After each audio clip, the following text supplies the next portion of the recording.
मित्रांनो, ही गोष्ट आहे अशा एका व्यक्तीची ज्याचा चेहरा कधीच कोणाला नीट ओळखता आला नाही. जो कधी भिकारी बनून शत्रूच्या महालात शिरायचा, तर कधी वासुदेव बनून गनिमांच्या छावणीत नाचायचा. स्वराज्याचा असा एक अदृश्य योद्धा, ज्याच्या एका चुकीवर अख्ख्या स्वराज्याचं भवितव्य अवलंबून होतं. आज आपण त्याच्या आयुष्यातील तो थरारक प्रसंग पाहणार आहोत, जेव्हा खुद्द छत्रपतींनाही त्यांनी कोड्यात टाकलं होतं. रूपांतजांच्या हजारो छटा ओळखून दाखवा तो कोण आहे, शांत वाटतो जो बाहेरून, आत मात्र धगधगता अंगार आहे. सावलीसारखा जो राजांच्या सोबत राहिला कायम, शत्रूच्या काळजात धडकी भरणारा तो सह्याद्रीचा वाघ आहे.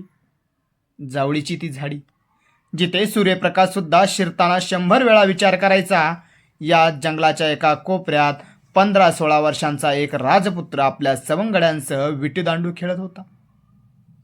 पण जरा थांबा, जर तुम्ही त्या विटीकडे पाहिलं असतं तर ती लाकडाची नव्हती, तर ती शत्रूची मान उडवण्यासाठी केलेली रंगीत तालीम होती.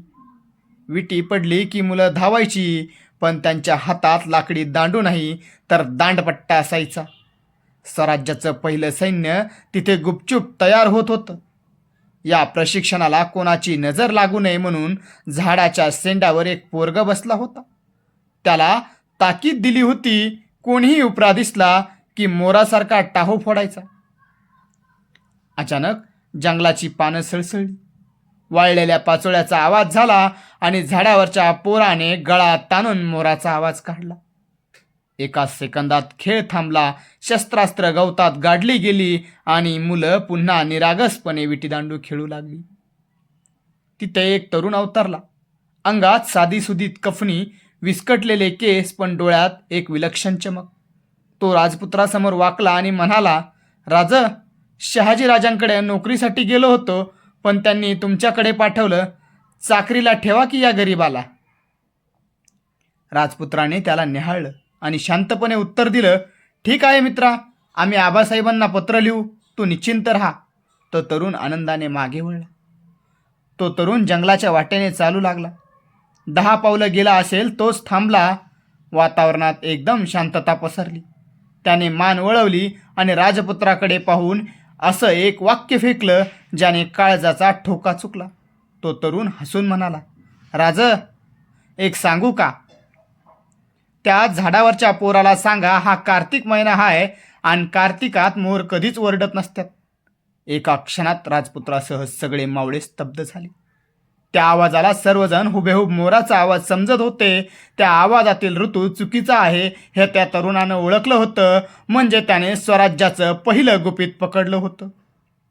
मित्रांनो, ते राजपुत्र दुसरे तिसरे कोणी नसून आपले छत्रपती शिवाजी महाराज होते. आणि तो तरुण म्हणजे अंधार ज्याचा सोबत आणि वारा ज्याचा सखा होता, शत्रूच्या गोटात जो मृत्यूचा दुसरा शिक्का होता, वेषांतराच्या खेळात ज्याचा कुणी नसेल जोडा, तोच तर होता शिवरायांचा तिसरा डोळा, बहिर्जी नाईक. महाराजांना कळून चुकलं की हा माणूस म्हणजे स्वराज्याचं भविष्य आहे. जो निसर्गाच्या आवाजातला खोटेपणा ओळखू शकतो, तो शत्रूच्या मनातील माहिती नक्कीच काढू शकेल. इथूनच जन्म झाला स्वराज्याच्या त्या अदृश्य खात्याचा, ज्याने अफजल खानापासून सुरतेपर्यंत प्रत्येक वेळी शत्रूला चारी मुंड्या चित्त केलं. इतिहासाच्या पानात नाव त्याचं सोन्याने न्हालं आहे. स्वराज्यासाठी ज्याने आपलं सर्वस्व वाहिलं आहे. मुजरा त्या अचाट बुद्धिमत्तेला आणि त्या निष्ठावंत रक्ताला, ज्याने अमर केलं बहिर्जी नावाच्या वाघाला.